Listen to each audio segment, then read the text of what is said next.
Voici maintenant une histoire qui va vous faire voyager puisqu'elle se déroule de l'autre côté de l'Atlantique, aux États-Unis.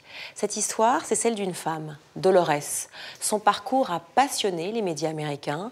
Pour la première fois, elle accepte de témoigner.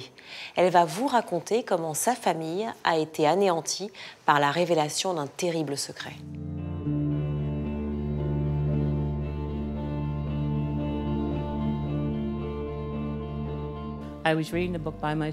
Je lisais le livre toute seule et j'ai découvert que plus j'avançais dans la lecture, plus je tournais les pages et plus j'étais choquée. En arrivant à la fin, j'ai découvert le grand secret de mon père.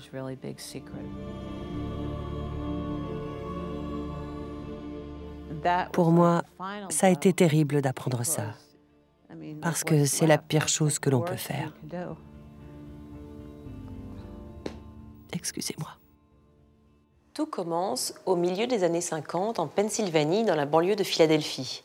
Frank et Mary Sheeran ont 3 filles, Peggy, Marianne et Dolores. C'est une famille en apparence ordinaire de la classe moyenne américaine.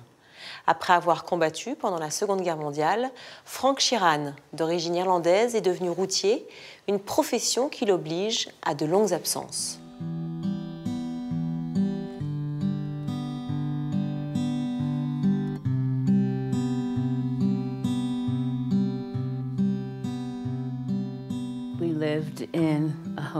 Nous vivions dans une maison au nord de Darby, en Pennsylvanie. Il y avait mes parents et mes sœurs Peggy et Marianne. À cette époque, tout était plutôt normal. Mes parents avaient une bonne relation, même si je sentais qu'il y avait un peu de tension.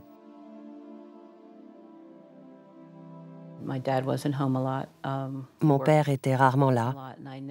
Il travaillait et voyageait beaucoup, et ma mère passait son temps à s'occuper de tout.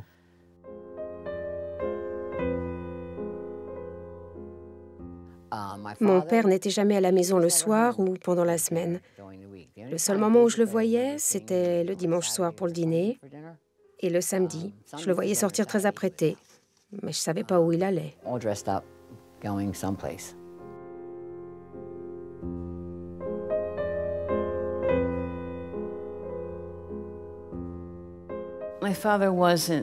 Mon père n'était pas vraiment aimant. Il était assez affectueux, mais nous n'étions pas très à l'aise avec lui.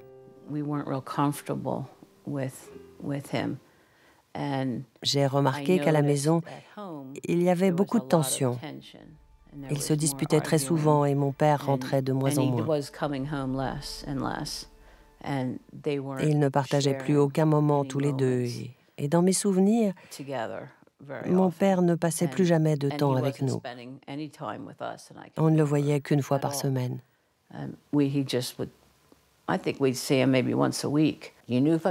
On savait au ton de sa voix et à son regard qu'il ne fallait pas le froisser.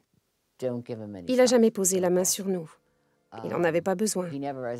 Son regard suffisait. Les punitions étaient toujours plus sévères que nécessaires, selon moi. Même quand on était très jeune, elles étaient toujours plus importantes que pour les autres enfants. Un jour, j'étais rentrée de l'école et j'avais préparé la table pour le dîner, mais je suis sortie voir une amie qui vivait juste à côté. Au retour, il m'a dit avec sa grosse voix, « Je t'ai pas dit que tu devais rester à la maison après l'école ?» Je lui ai répondu que je m'en souvenais pas. Oui, il m'a dit, « T'es punie à partir d'aujourd'hui. » C'était en mai, et ça a duré jusqu'au mois de septembre. Je suis donc restée dans ma chambre pendant 3 mois, simplement parce que j'étais allée voir une amie après l'école. Ce n'est pas vraiment ce que l'on peut appeler quelqu'un de proche. Frank Sheeran n'est donc pas le père dont rêvent Marianne et Dolores. Au fil des mois, ses longues absences se multiplient au grand désespoir de sa femme et de ses enfants. À l'époque, ce que tout le monde ignore, c'est que depuis quelques années, Frank Sheeran fréquente un personnage un peu douteux, un dénommé Russell Bufalino.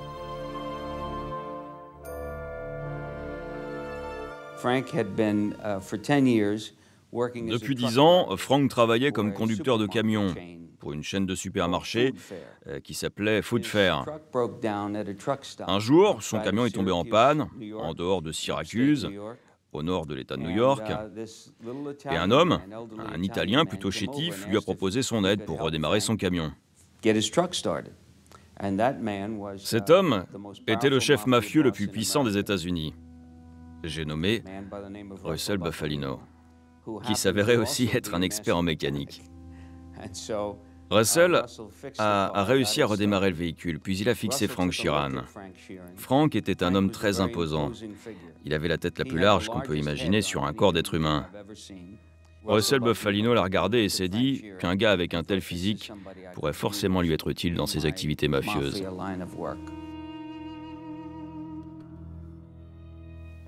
Je ne me souviens pas de sa rencontre avec Russell. Je me souviens simplement de ma mère me racontant qu'il avait rencontré certaines personnes et qu'elle n'approuvait pas du tout. Selon elle, ce n'étaient pas des gens bien et elle disait que notre père allait avoir des ennuis avec ces gens. Mon père a toujours été attiré par l'argent, le pouvoir et les personnes influentes qui avaient des réseaux. C'était très important pour lui. Frank avait de l'argent. Il s'est mis à s'habiller avec des chemises et des costumes sur mesure. Blanc sur blanc la plupart du temps. Ses costumes étaient très tape à l'œil. Il avait toujours une belle voiture.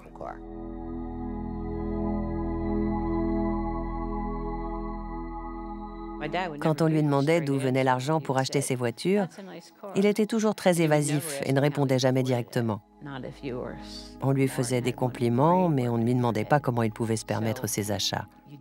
On ne se posait pas vraiment la question. Je ne me suis jamais demandé d'où venait tout cet argent. Je me disais qu'il l'avait tout simplement gagné en travaillant. C'était sûrement de la naïveté. Je ne sais pas trop quoi en dire. Nous étions protégés, très protégés. Mon père ne nous disait jamais rien et ma mère non plus. Il nous tenait à l'écart, donc on ne savait rien à l'époque. Je crois que ma mère nous cachait ce qui se passait réellement. Pendant les années 60, le mode de vie de Frank Sheeran change radicalement. De façon inexplicable, l'argent coule à flot. Une transformation qui pousse sa femme Mary à prendre ses distances. D'autant qu'à l'époque, elle n'est pas la seule à partager la vie de Frank. Le divorce n'est pas simplement dû qu'à l'implication de mon père dans les affaires de Russell. Il y avait autre chose. Il avait une liaison avec une autre femme. Je me souviens avoir regardé dans le cendrier et avoir vu une cigarette tachée de rouge à lèvres. Ma mère ne fumait pas. Et j'ai réalisé que mon père avait une maîtresse. Et ma mère s'en est rendue compte. Cette histoire, plus le style de vie que mon père cherchait à avoir, est ce qui a provoqué le divorce.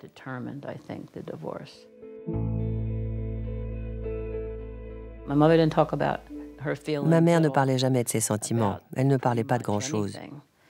Elle a simplement fait ce qu'elle devait faire. Ce que je ne comprenais pas, en revanche, c'est pourquoi la séparation n'avait l'air de déranger personne.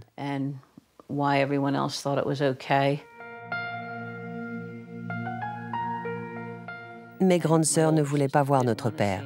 Elles n'avaient qu'une hâte qu'il prenne sa voiture et s'en aille. J'étais nettement plus heureuse en son absence. Ça ne me dérangeait pas. C'était plus tranquille à la maison. Quand il était à la maison, j'étais anxieuse. C'est ce dont je me souviens. Le divorce, pour moi, était une bénédiction. Cela marquait le début de la fin pour notre vie de famille. Ce n'était pas une bonne époque. Vraiment pas. Quand je discutais avec Frank à propos de sa famille, il avait beaucoup de remords. En fait, il était très attristé par les conséquences de son style de vie sur la vie de ses filles.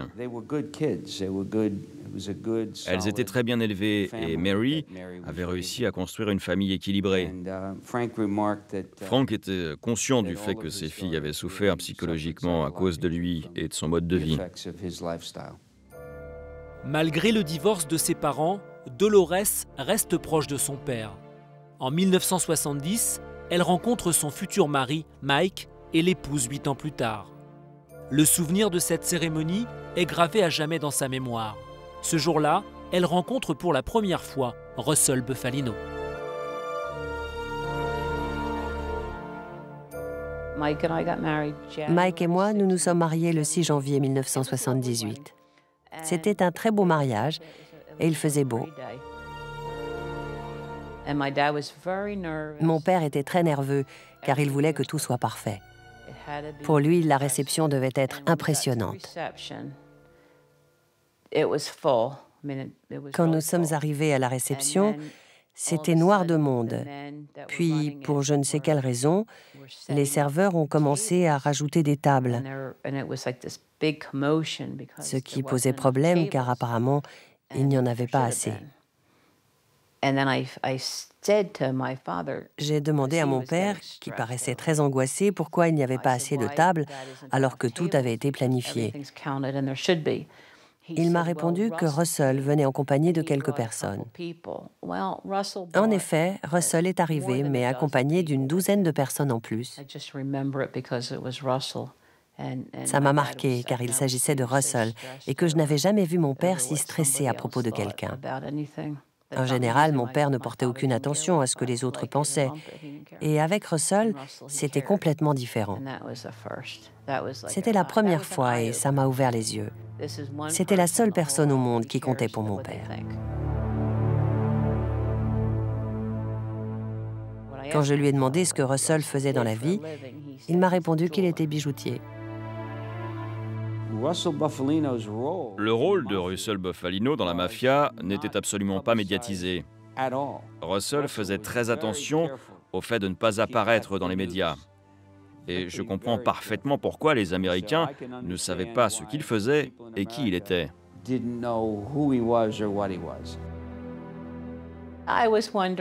me suis demandé pourquoi un bijoutier avait besoin de gardes du corps armés pour aller à un mariage. C'était assez inhabituel et un peu exagéré. Mike et moi savions que mon père était impliqué dans des activités illégales. Ce que nous ignorions, c'était s'il faisait réellement partie de cette mafia. Je savais que tout ce qu'il nous offrait, les télévisions et les bijoux, provenait du Russell. Je le savais. Je ne suis pas si stupide. Ce que je ne savais pas, c'est ce qu'il faisait en dehors de ça.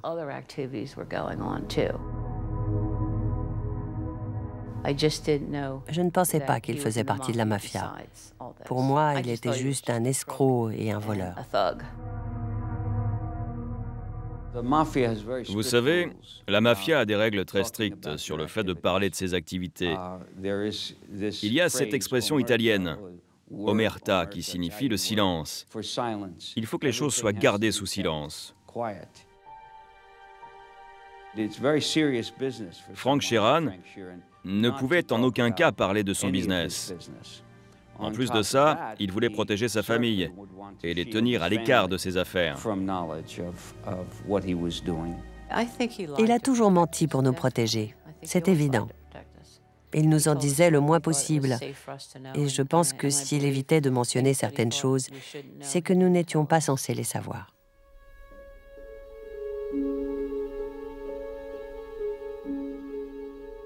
Le jour de son mariage, en 1978, Dolores réalise que son père, Frank Sheeran, mène une double vie. Depuis plus de 10 ans, il est le bras droit de Russell Bufalino. Pour dissimuler ses activités mafieuses, Frank Sheeran s'est associé au plus célèbre syndicaliste du moment, le patron des routiers américains, un certain Jimmy Hoffa. Frank Sheeran Frank Sheeran était devenu le bras droit de Russell. Et un jour, Frank lui explique qu'il avait vu un film sur les activités syndicales et qu'il voulait faire partie de syndicats et avoir un rôle au sein de cette hiérarchie. Russell lui a répondu « Oui, c'est intéressant, je vais voir ce que je peux faire ». Un jour, Russell et Frank étaient en train de dîner et Russell reçoit un coup de téléphone. Il a alors tendu le téléphone à Frank en lui disant « Frank, dis bonjour à Jimmy Hoffa ».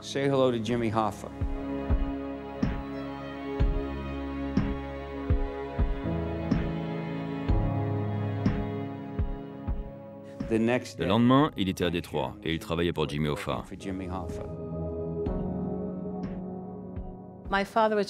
Mon père a toujours été attiré par les syndicats. À l'époque, il traînait souvent avec eux. Il me disait souvent « Je veux mon propre syndicat ». Et je me souviens qu'à ce moment-là, il passait beaucoup de temps avec Jimmy Hoffa, qui dirigeait le plus puissant.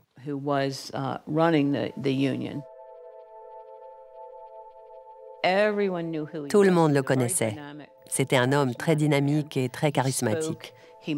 C'était un orateur incroyable et il pouvait motiver n'importe qui.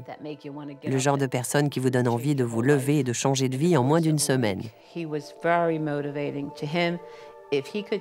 Selon lui, tout était possible si l'on s'en donnait les moyens.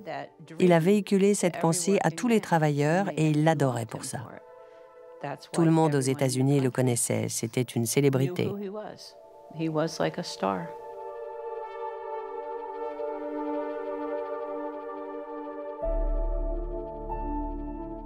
Jimmy Hoffa est le dirigeant syndical le plus célèbre de l'histoire des États-Unis. Il contrôlait tous les camionneurs à travers le pays et il pouvait à lui seul bloquer l'économie américaine.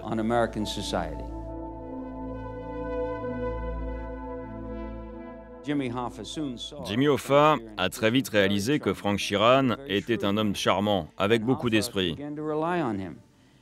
Hoffa a commencé à lui faire confiance et à l'emmener dans des réunions syndicales. Il a ensuite récompensé Frank en lui permettant d'accéder à la présidence d'un syndicat de routiers dans le Delaware. Mon père et Jimmy sont devenus très proches. Ils partageaient les mêmes rêves concernant les syndicats et Jimmy allait les réaliser avec l'aide de mon père.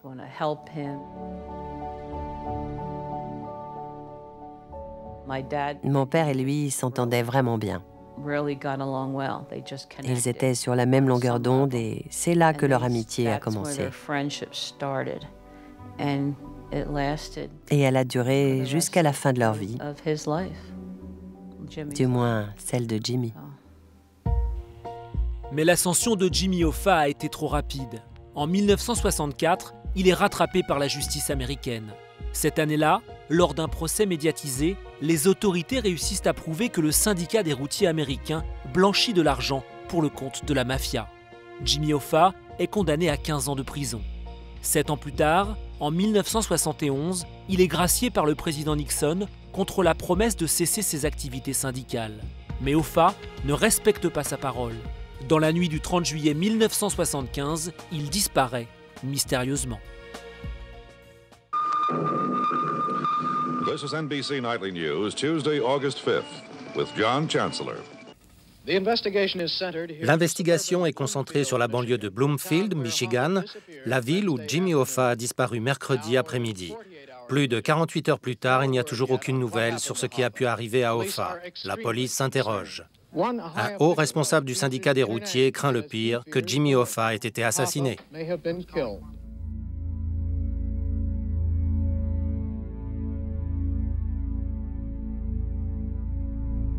Jimmy Hoffa avait rendez-vous avec 2 hommes sur le parking d'un restaurant.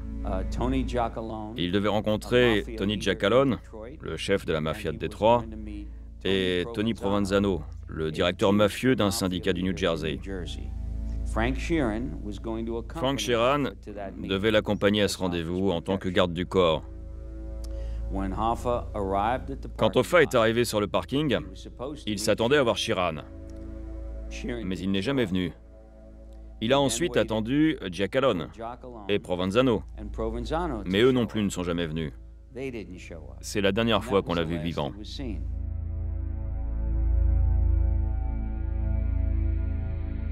Je me souviens de ma mère me disant « C'est incroyable que Jimmy Hoffa ait disparu ». Et je lui ai répondu « C'est incroyable, il était où et avec qui? Qu'est-ce qui a pu se passer ?» Et elle m'a répondu « Je n'en ai aucune idée.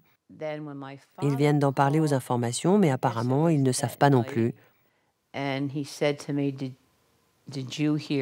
Puis mon père m'a appelé dans la nuit et il m'a dit « Tu as entendu parler de la disparition de Jimmy ?» Je lui ai répondu « Oui, mais dis-moi ce qui s'est vraiment passé. Est-ce qu'ils savent ce qui lui est arrivé dans ton syndicat ?» Et il m'a répondu « Non, ils ne savent pas. » Et je lui ai demandé où il était et il m'a dit « J'étais à un mariage à Détroit. » Et je lui ai dit « Le week-end entier ?» « Oui, le week-end entier. » Je lui ai demandé « On va le retrouver? Qu'est-ce qui lui est arrivé à ton avis ?» Il m'a répondu « Je ne sais pas ce qui lui est arrivé. » Selon mon père, la femme d'Hoffa n'arrêtait pas de l'appeler pour lui demander où il pouvait être et connaître la vérité sur sa disparition. Je m'en souviens car mon père le prenait très mal et il affirmait qu'il n'en savait rien. À ce moment-là, certains agents du FBI soupçonnaient mon père d'avoir tenu un rôle dans sa disparition. Mais lui me disait « Ils ne m'ont jamais aimé et ils n'ont jamais réussi à m'inculper. Mais comme ils n'ont aucune preuve, ils essaient de me faire porter le chapeau. » En 1978, 3 ans après la disparition, il y avait déjà 6 livres qui avaient couvert cette affaire, et chaque livre mentionnait le nom de Sheeran comme celui d'un suspect potentiel. À chaque fois que mon père pouvait être impliqué de près ou de loin, le FBI se focalisait sur lui et tentait de le faire parler.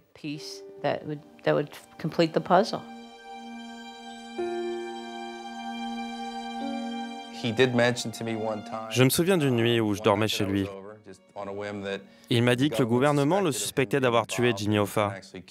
Et il m'a ensuite dit qu'il ne l'avait pas tué, qu'il était son ami.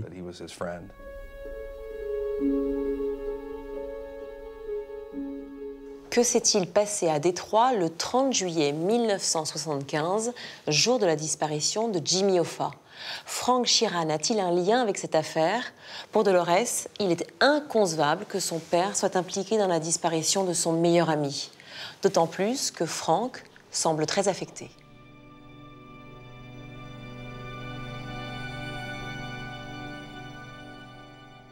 Il n'a jamais admis se sentir différent, mais je voyais bien que sa vie se détériorait. J'ai remarqué qu'il buvait de plus en plus. Mon père a toujours bu, mais là, c'était bien plus que d'habitude. Je voyais bien qu'il n'avait pas l'air d'être heureux. Ce n'était plus la même personne. Après la disparition de son ami Jimmy Hoffa, Frank Sheeran est effondré. Perturbé, il prend ses distances avec le milieu. Il choisit alors de se rapprocher de sa famille et notamment de ses petits-enfants.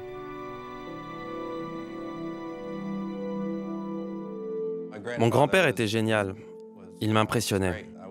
On avait une très bonne relation et je m'occupais de lui très souvent. Nous étions très proches.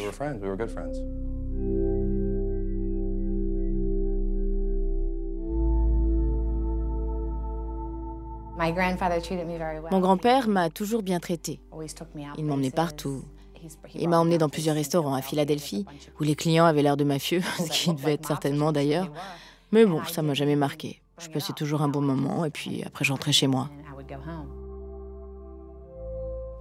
Quand ils sont nés, il m'a dit qu'il ne referait pas les mêmes erreurs avec eux qu'il avait pu faire avec nous. Il a donc réalisé qu'il avait fait beaucoup d'erreurs avec nous. En 1982, 7 ans après la disparition de Jimmy Hoffa, Frank Sheeran est arrêté puis jugé pour extorsion et fraude au sein de son syndicat. Il est acquitté lors d'un premier procès, puis jugé à nouveau 2 ans plus tard pour des faits similaires.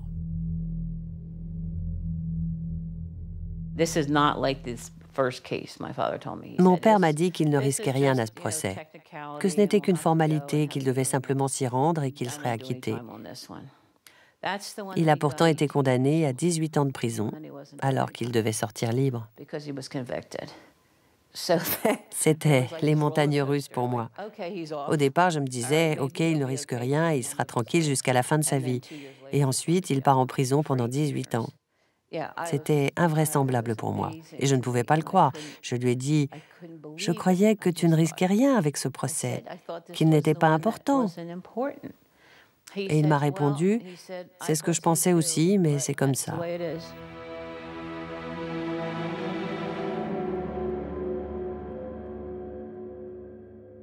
C'était un drame pour notre famille, car 18 ans, c'était une vie entière.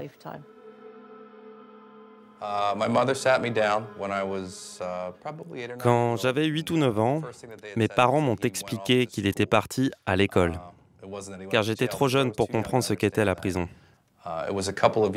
2 ans plus tard, j'ai appris la vérité et je suis allé le voir là-bas.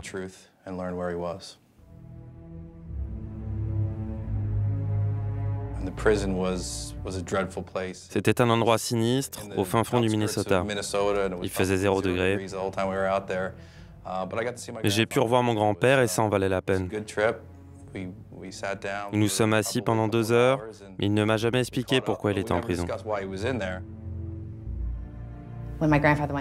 Quand mon grand-père est parti en prison, en fait, mes parents m'ont dit qu'il avait déménagé dans le Minnesota. J'étais trop jeune à l'époque et je ne pouvais pas comprendre.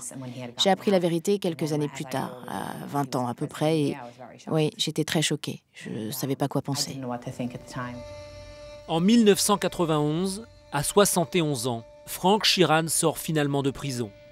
Après 10 ans derrière les barreaux, il retrouve ses filles, Dolores et Marianne, mais aussi son petit-fils Christopher, avec lequel il a noué une relation privilégiée.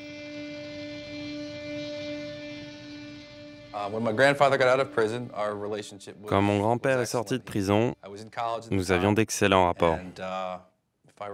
À cette époque, je faisais mes études et pendant les vacances d'été, je me souviens qu'il m'avait engagé comme chauffeur. Car mon grand-père n'avait plus de permis, il n'était plus capable de conduire et c'est moi qui l'emmenais partout. Comme ça, il pouvait faire tout ce qu'il voulait. Nous étions à nouveau très proches. Quand il a commencé à revoir Christopher, j'ai dit à mon père, tu peux lui demander de t'accompagner partout, et même l'emmener dîner où que ce soit. Mais tu n'as pas intérêt à l'impliquer dans tes activités douteuses, quelles qu'elles soient. Sinon, je te tue. Et il m'a répondu, non, non, je ne l'impliquerai pas. Ne t'inquiète pas. Et j'ai dit à Chris, n'accepte rien de la part de ton grand-père. Rien. Et encore moins du travail. Trouve-toi ton propre travail. Mon grand-père n'a jamais mentionné ses activités illégales. Il n'a jamais voulu que je m'en mêle et il a toujours refusé d'en parler. Je savais très bien qu'il n'était pas vraiment innocent, mais il a toujours refusé d'en parler.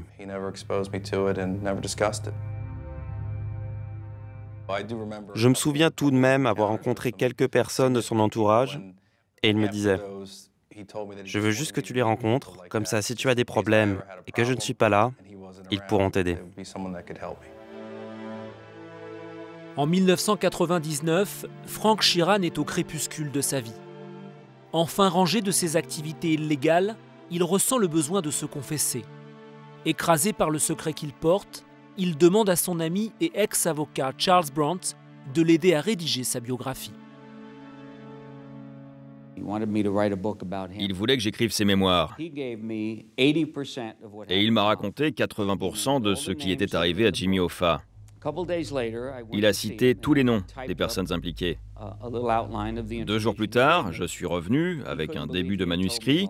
Il l'a lu. Il n'en revenait pas de m'avoir dit tout ça. Il m'a dit « Tu sais, ces gens sont toujours vivants. Même Russell Bufalino. Tu ne peux pas écrire ça. Il m'a arraché le manuscrit des mains et je lui ai dit, Frank, si tu changes d'avis et que tu acceptes de parler, appelle-moi. Et il l'a fait. Mais 8 ans plus tard, en 99. C'est là où j'ai commencé mon enquête, qui aura duré 5 ans.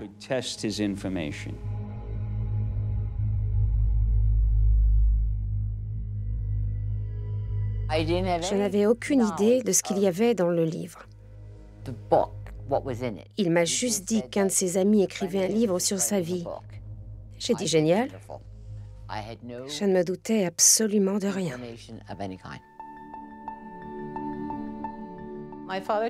Mon père m'a dit qu'il avait décidé de faire écrire sa biographie. Je lui ai dit, « Tu es sûr que c'est une bonne idée ? Veux-tu vraiment parler de ta vie et de tes activités illégales ?» Et il m'a répondu, « Oui, je veux raconter toute mon histoire, ce qui s'est réellement passé. » Il savait que ça allait être difficile pour ses filles, mais il espérait qu'elles puissent comprendre pourquoi il avait fait ça. Elle voulait qu'il retourne à ses racines catholiques, et c'était pour lui une façon de se confesser. Selon lui, il serait allé tout droit en enfer s'il n'avait pas tout avoué.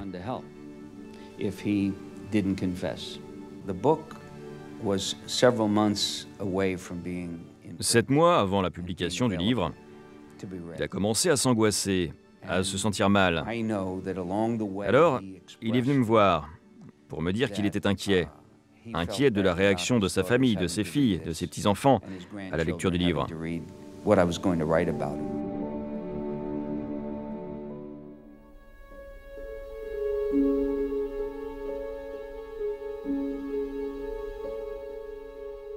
Frank Sheeran décède le 14 décembre 2003 dans une clinique près de Philadelphie. 6 mois plus tard, en juin 2004, son livre Confession, écrit avec son avocat Charles Brandt, est publié. Dolores et sa famille découvrent la vérité. Quand le livre est sorti, en juin 2004, Charles Brandt m'a envoyé un exemplaire. Juste après l'avoir reçu, les journaux ont commencé à appeler. Le téléphone n'arrêtait pas de sonner, mais j'ignorais pourquoi car je n'avais pas encore lu le livre. Je suis restée éveillée pendant des heures pour le lire. Je me souviens du jour de la sortie. Je n'avais pas reçu de copie, donc je suis allé l'acheter et je l'ai lu en une seule nuit. Je lisais le livre toute seule et au fil des pages, j'ai découvert que mon père avait tué plusieurs personnes. Plus j'avançais dans la lecture, plus j'étais choquée. En arrivant à la fin, j'ai découvert le grand secret de mon père.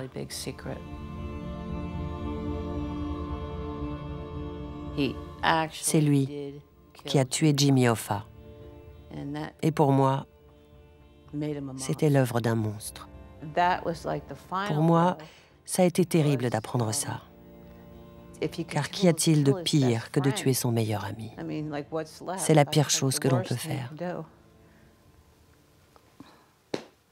Excusez-moi.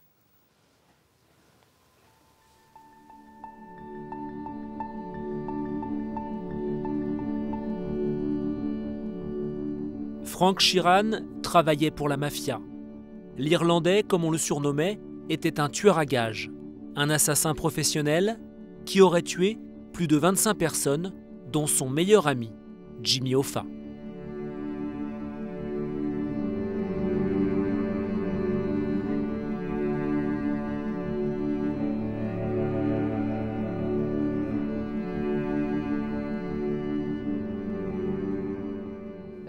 Le livre est très, très intéressant. Mais quand je suis arrivée à la partie où il parle de l'assassinat de son ami, je n'ai pas pu continuer. J'ai fermé le livre. Je ne suis pas allée plus loin. J'arrivais pas à croire que c'était un tueur pour le compte de la mafia et qu'il avait vraiment fait ce qu'on avait dit, qu'il avait vraiment tué Jimmy Hoffa alors que c'était son ami. Je sais que c'était son ami. Ça m'a vraiment choquée, profondément choquée. C'était le plus grand mystère des 30 dernières années et il en était responsable. Il ne nous l'avait jamais dit. J'ai trouvé ça incroyable et très choquant. J'espérais qu'il ait menti, qu'il n'ait pas tué Hoffa et qu'il l'ait raconté pour vendre plus de livres. J'aurais préféré que ce soit le cas. Et là, j'aurais pu vivre avec. Je ne lui en veux pas. Il était victime de sa propre vie et il a fait beaucoup de mauvais choix. Et d'une certaine manière, il en a payé le prix. Il ne voulait pas commettre ce meurtre, mais quand Russell Bufalino lui a demandé de le tuer, je pense qu'il ne pouvait pas refuser, sinon il s'en serait pris à lui et à sa famille. Il avait beaucoup de remords, évidemment. Il admirait Jimmy Hoffa. Et son unique explication est simple, en fait. Si j'avais dit non à Russell, Jimmy aurait été assassiné, et moi aussi je serais mort à l'heure qu'il est. C'est la vie qu'il a choisie. Il s'est entouré de ces gens, et même si ça ne change rien, les personnes qu'il est censé avoir tuées faisaient aussi partie de cette mafia. Je suis désolée qu'il ait pris ce chemin. Car vraiment, il aurait pu faire une belle carrière. Il travaillait pour Foot Fair, il était président d'un syndicat, et il s'est perdu. Je pense qu'il ne savait pas vraiment ce qu'il faisait. Mais une fois que tu rentres dans la mafia, tu n'en sors plus. À moins de porter des chaussures en ciment.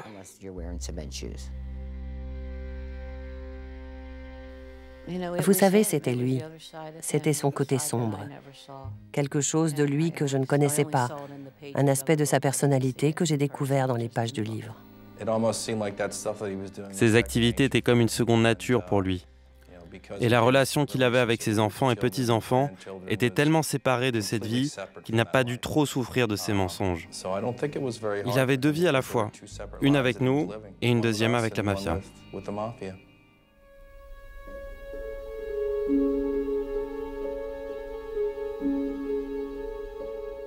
Nicolas Duhamel, vous êtes journaliste, vous avez enquêté sur l'histoire de Frank Sheeran et vous êtes allé à la rencontre aux États-Unis des filles de Frank Sheeran, Dolores et Marianne, qui ont accepté pour la première fois de témoigner. Alors pour nous éclairer, quel était précisément le rôle de Frank Sheeran, donc le père de Dolores et Marianne ? Frank Sheeran était sous la protection de Russell Bufalino, qui était le gros parrain avec énormément de responsabilités, qui était même plus important qu'un Al Capone, c'est-à-dire c'est vraiment lui qui tirait les ficelles de tous les côtés, et donc étant sous son aile, il avait du pouvoir. Mais il était irlandais, non italien, c'était un petit peu mal vu par les Italiens de la mafia, et donc il n'avait pas accès aux fonctions, à un statut d'homme à responsabilité dans cette mafia. Il n'était pas lieutenant ou consigliere comme ils peuvent avoir dans la mafia. Ce qui est sûr, c'est que c'est Bufalino qui lui a mis le pied à l'étrier et qui l'a, en contrepartie, forcé à être un assassin professionnel, un tueur à gages pour le compte de la mafia. Est-ce que vous pouvez nous raconter les réelles circonstances de la mort de Jimmy Hoffa? Qu'est-ce qui s'est passé ce fameux soir à Détroit? Le 30 juillet 1975, Jimmy Hoffa avait un rendez-vous informel à Détroit avec Tony Giacalone et Tony Provenzano, qui étaient deux figures de la mafia assez importantes. Frank Sheeran devait l'accompagner en tant que garde du corps et pour sa protection. Ils se donnent rendez-vous sur un parking à côté d'un restaurant à Détroit. Là, Frank Sheeran lui annonce que le rendez-vous a lieu dans une maison pas loin, donc ils conduisent, ils arrivent dans la maison. C'est Jimmy Hoffa qui rentre dans la maison et qui voit personne. Il commence à paniquer un petit peu. Il comprend qu'il se passe quelque chose. Il se demande pourquoi il n'y a personne, lui qui est toujours habitué à être entouré de plein de monde, mais il a entièrement confiance en Frank Sheeran, qui, au moment où il se retourne, a déjà sorti son pistolet. Donc lui, il ne se pose pas de questions, se dit qu'il l'a sorti simplement pour le protéger, ou au cas où il arrive quoi que ce soit. Et au moment où il se retourne, Frank Sheeran lui tire 2 balles dans la nuque. Voilà. Ce qu'il faut savoir, c'est que la maison n'était en fait pas vide. Il y avait 2 nettoyeurs de la mafia qui attendaient en silence dans la cuisine pour se débarrasser du corps. Et donc Frank Sheeran a pu tout simplement sortir de la maison sans soupçon, tout seul. Et ce sont les 2 nettoyeurs qui sont occupés du corps. Pourquoi Frank Sheeran a-t-il commis ce crime? Jimmy Hoffa était son meilleur ami. Eh bien, c'est exactement pour ça que Bufalino a demandé à Frank Sheeran de le faire, parce qu'il n'y aurait aucun soupçon. C'était la seule personne avec qui il pouvait se retrouver tout seul lors d'un rendez-vous, alors que, je le répète encore une fois, il était toujours entouré d'énormément de monde. Et Jimmy Hoffa aurait menacé de dévoiler tout ce qu'il connaissait sur la mafia, les liens qu'il pouvait avoir avec les syndicats, en gros toutes ses connaissances sur la mafia, et il en connaissait un paquet. Donc face à cette menace, Bufalino a demandé à Frank Sheeran d'assassiner son meilleur ami, même si celui-ci a été très affecté, a au départ refusé, il a été très affecté, mais il savait pertinemment que si lui ne le faisait pas, ça aurait été quelqu'un d'autre, et que lui n'aurait pas pu refuser cet ordre, cette commande, parce qu'il savait qu'il allait y passer après. Le corps de Jimmy Hoffa n'a jamais été retrouvé. Malgré les confessions de Frank Sheeran dans son livre, les recherches continuent. Pourquoi ? C'était c'est toujours un des plus grands mystères de l'histoire des États-Unis, cette disparition. C'est considéré comme la disparition ultime et personne n'a jamais eu de réponse exacte. Il y a eu énormément de théories sur l'affaire. Il aurait été emmuré dans une concession dans le Michigan ou alors enterré sous les fondations d'un stade de football américain dans le New Jersey. Donc il y a eu tellement de théories depuis 30 ans que celle de Sheeran, quelque part, est une théorie en plus. Ce qu'il faut savoir aussi, c'est que selon Frank Sheeran, le corps d'Hoffa aurait été emmené dans un crématoire, brûlé et ses cendres dispersées, ce qui est, je pense, la version la plus probable, sachant que c'est dans les habitudes de la mafia de faire ce genre de choses pour être persuadé que le corps ne soit jamais retrouvé.